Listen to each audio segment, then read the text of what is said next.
Hello friend, જય Shri Krishna. Geeta's cooking કરનામાં તમારું સ્વાગત છે. તો જ્યારે આપણે કાચી કેરીનું અથાણું કરી છીએ કે કાચી કેરીનો મુરબ્બો કરી છીએ કે કાચી કેરીના છૂંદો પર કોઈ પણ અથાણા કરો ત્યારે તમે કેરી લઈ આવો છો, તો કેરીની છાલનું શું કરો છો? તો એ છે ને, કેરીની છાલ આપણે ફેંકી દેતા હોય છે. તો એ વેસ્ટમાંથી બેસ્ટ સરસ મજાની એક રેસીપી તમારી જોડે શેર કરીશ. તો ખાસ એન્ડ સુધી જોજો. તો કેરીની જે છાલ નીકળે છે ખટાશવાળી, તેનું હું શું કરવાની છું, તમે ખાસ એન્ડ સુધી જોજો તો તમને આ વિડીયોમાં ખ્યાલ આવશે. તો ચાલો બનાવીએ કે કેરીમાંથી છાલનું શું થાય છે. તો અત્યારે છે ને, હું આ તોતા કેરી લાવી છું. તો તમે રાજાપુરી કેરી લાવો કે પછી કેસર કેરી લાવો, કાચી કે લાડવા કેરી, કોઈ પણ તમે કાચી કેરી લાવો ત્યારે તમે એનું અથાણું બનાવતા હશો ત્યારે છે ને, ઉપરની આપણે છાલ હટાવી દઈએ છીએ અને છાલને છે ને આપણે ફેંકી દઈએ છીએ. તો આ છાલમાંથી આપણે શું કરવાનું છે તમને હું કહીશ. તો છાલ, આ કેરીની આપણે છાલ પહેલાં ઉતારી નાખશું.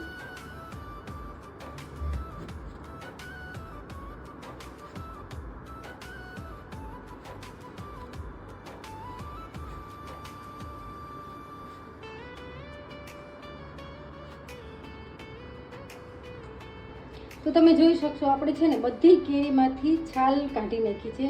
તો આ છાલને છે ને આપણે ફેંકવાની નથી. આ છાલને છે ને આપણે એક જ દિવસ માટે તડકે તપાવશું તો પણ સુકાઈ જશે. તો આ છાલ છે ને એને નીકળીને તડકે તપાવવાની છે.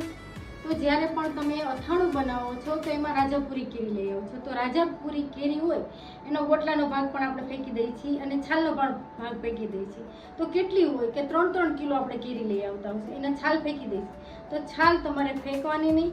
તે એનો સરસ મજાનો આ રીતે સુકવણી કરવાની અને પછી સુકાઈ જાય પછી આપણે શું કરવાનું છે તે પણ હું તમને જણાવીશ. તો અત્યારે આ જે કેરીમાંથી જે છાલ નીકળી છે એને હું તડકે સુકવવા માટે રાખી દઉં છું. તો આને એક દિવસ સૂકવીશ ત્યાં સરસ સુકાઈ જશે. તો આપણે છે ને કેરીમાંથી છાલ જે નીકળી એને ફેંકવાની નહીં અને એક જ દિવસમાં મેં તડકે સૂકવી. તો તમે જોઈ શકશો એકદમ સરસ સુકાઈ ગઈ છે. હું તમને બતાવું છું.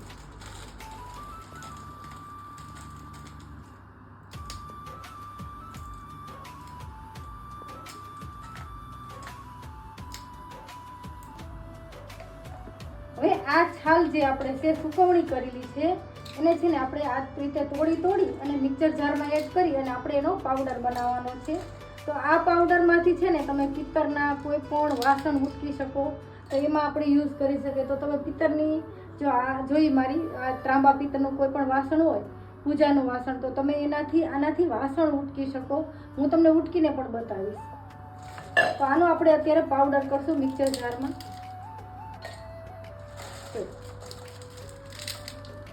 એક જ દિવસમાં કેરીની છાલ કેટલી સરસ સુકાઈ ગઈ છે. તો આ મારો વિડીયો જોઈ અને કોઈ વાર પણ છાલ ફેંકતા નહીં, એનો પણ તમે સરસ ઉપયોગ કરજો. આપણે કેરીની છાલ છે ને એને આપણે પીસીશું. જો તો જ્યારે તમે પીસો ત્યારે તમને એમ લાગશે કે અચકચરું જ પીસાય છે. જો તો હજી આપણે એકવાર પીસવું છે, એકવાર પીસવાનું. પણ હવે જ્યારે પીસશું ત્યારે આપણે 1 ચમચી જેટલું અંદર નિમક એડ કરશું.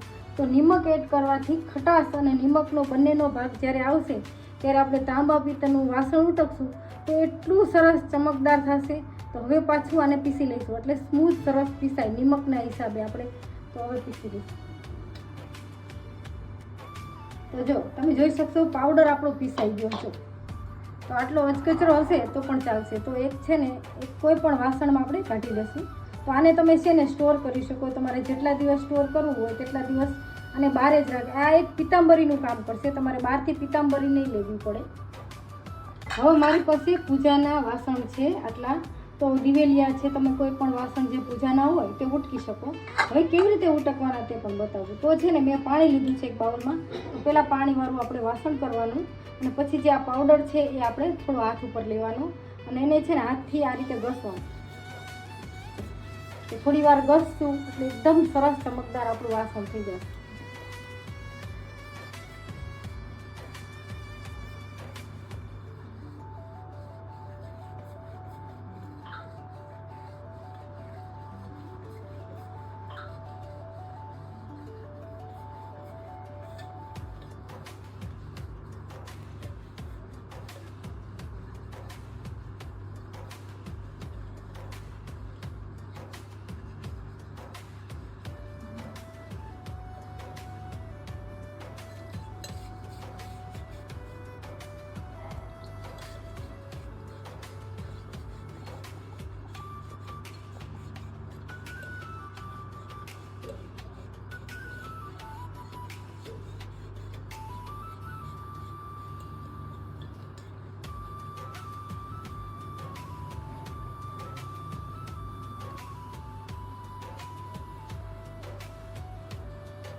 તો તમે જોઈ શકશો, જો હું જેમ જેમ ઘસું છું એમ ચમકવા માંડ્યું છે, કારણ કે આપણે જે કેરી લીધી છે એમાં ખટાશ છે. જો તો તમને દેખાતું હશે. તો આ છે ને એક પિતાંબરીનું કામ કરશે. જો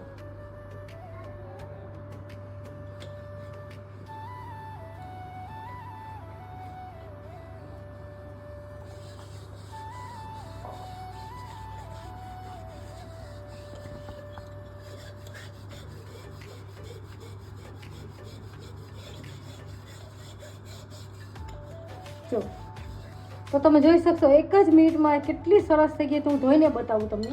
તો આપણે છે ને આ પાણીથી ધોઈ નાખશું.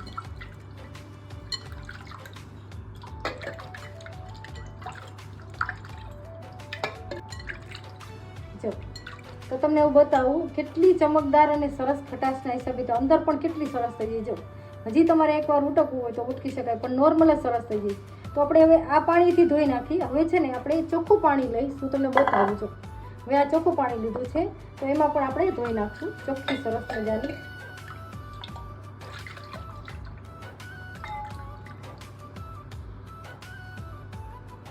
અને એક છે ને સરસ ચોખ્ખું કોરું કપડું લઈ અને એને છે ને લૂસી નાખવાનું છે આ રીતે. તો કેવી સાવ જૂની હતી ને કેવી સરસ થઈ ગઈ તમે જોઈ શકશો. તો જો તમે જોઈ શકશો એકદમ સરસ મજાની આપણી જે મેં પિતાંબરીનો પાવડર જે ઘરે બનાવ્યો છે, તો વેસ્ટ હોય આ ફેંકી દેતા હોય એનો ઉપયોગ પણ આપણે લેડીઝ કરી શકીએ. જો તો આ તમને લોટી કેવી લાગી, એકદમ સરસ છે ને. જ્યારે પિતાંબરી તમારે બહારથી ન લેવી હોય તો તમે ઝાઝો પાવડર બનાવીને પણ સ્ટોર કરી શકો.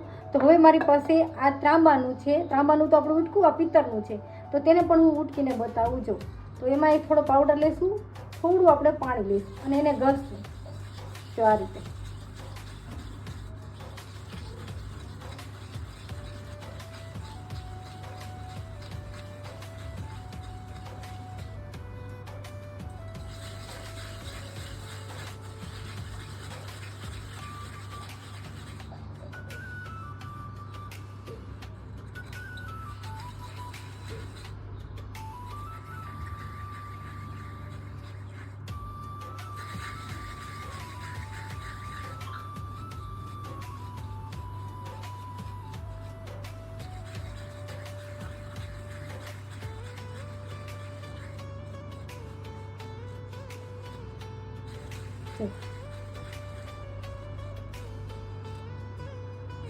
કેટલું સરસ ચમકદાર થઈ ગયું છે. અંદરથી તમે જોઈ શકશો એકદમ મેલ બધો નીકળી ગયો છે.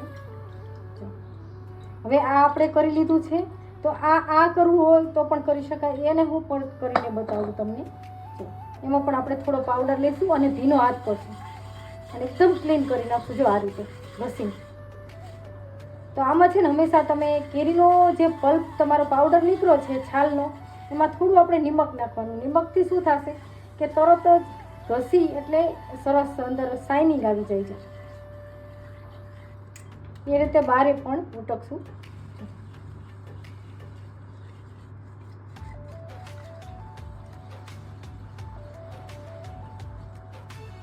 જેમ જેમ આપણે ઘસી છીએ એમ કેટલી ચમક આવતી જાય છે આપણા વાસણમાં. જો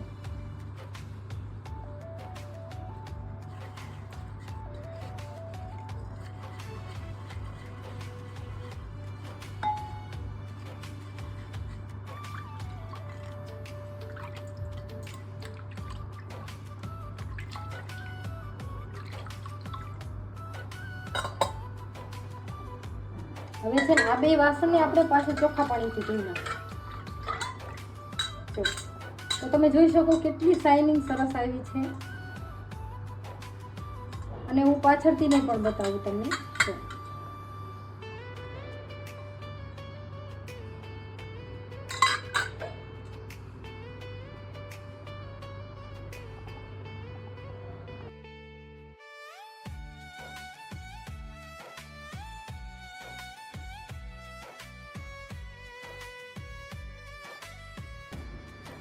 તમે જોઈ શકશો આપણે વેસ્ટ હતું જે કેરીની છાલ એમાંથી બેસ્ટ બનાવ્યું. એટલે કે આપણે જે પાવડર બનાવ્યો છે તો તમારે પિતાંબરીનો પાવડર ન લેવો પડે અને 12 મહિના સુધી તમે સ્ટોર કરી શકો.